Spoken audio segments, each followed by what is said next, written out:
Hello students, welcome back to HR classes. In today's video we are going to cover chapter number 4's F part, that is answer the following question in detail. The chapter number 4 of book Universal Science of class 4th. The first question is describe the life cycle of a butterfly. इस question में आपने diagram भी include करनी है, diagram भी बनानी है और साथ में स्टार्टिंग करनी है.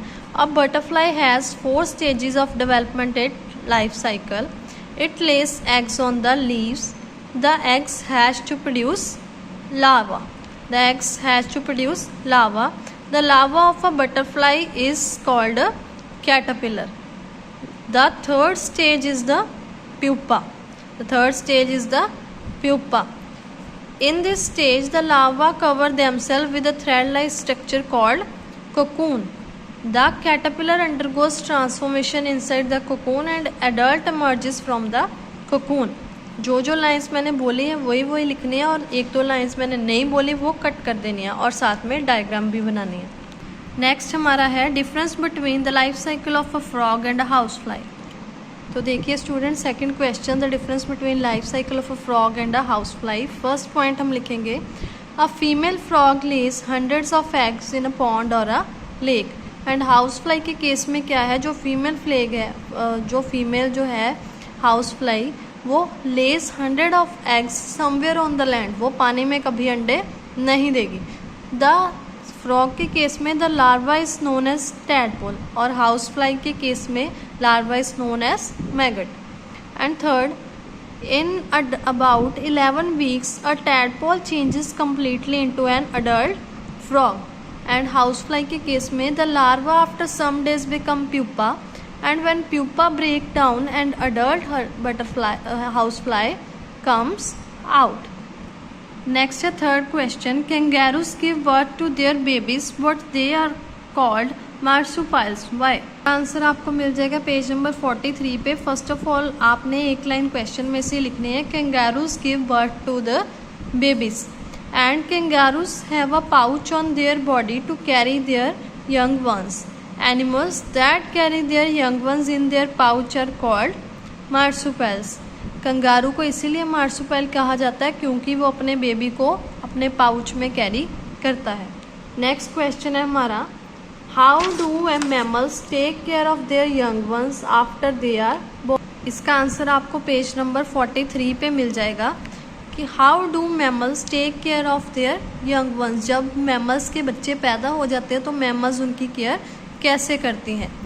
When the babies are born they can not take care of themself. जब बच्चे पैदा हो जाते हैं वो अपनी केयर खुद नहीं कर सकते क्योंकि वो इतने छोटे होते हैं.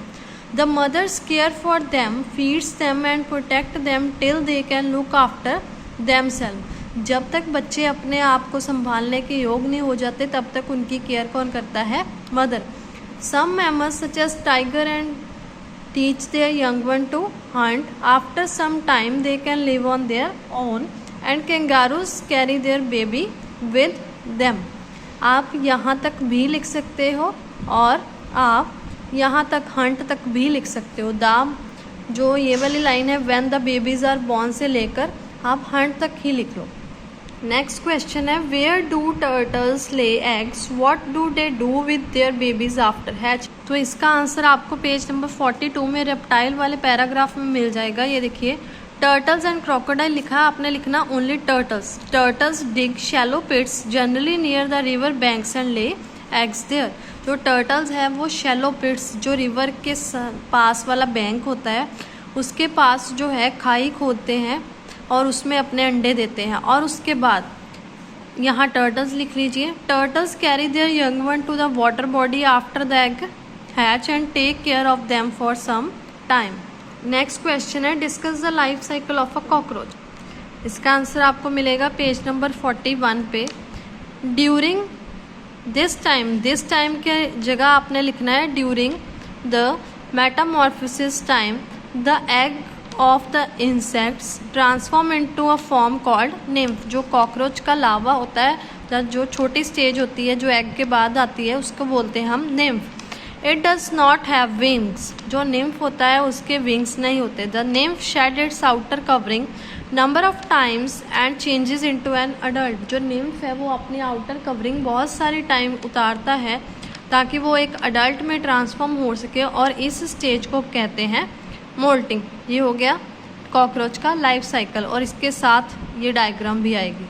नेक्स्ट है 7th question, why does tadpole have gills instead of lungs to breathe. इसका आंसर आपको मिलेगा पेज नंबर 40 पे। A tadpole does not resemble a frog. जो टैडपोल है वो फ्रॉग की तरह नहीं दिखता। It looks more like a small fish. It looks more like a small fish. It has a long tail but has no legs. इसकी long tail होती है पर लेग्स नहीं होती है। It breathes through gills in water. ये water में रहता है इसीलिए इसको गिल्स की ज़रूरत पड़ती है। यहाँ तक आपने लिखना है। ठीक है स्टूडेंट्स।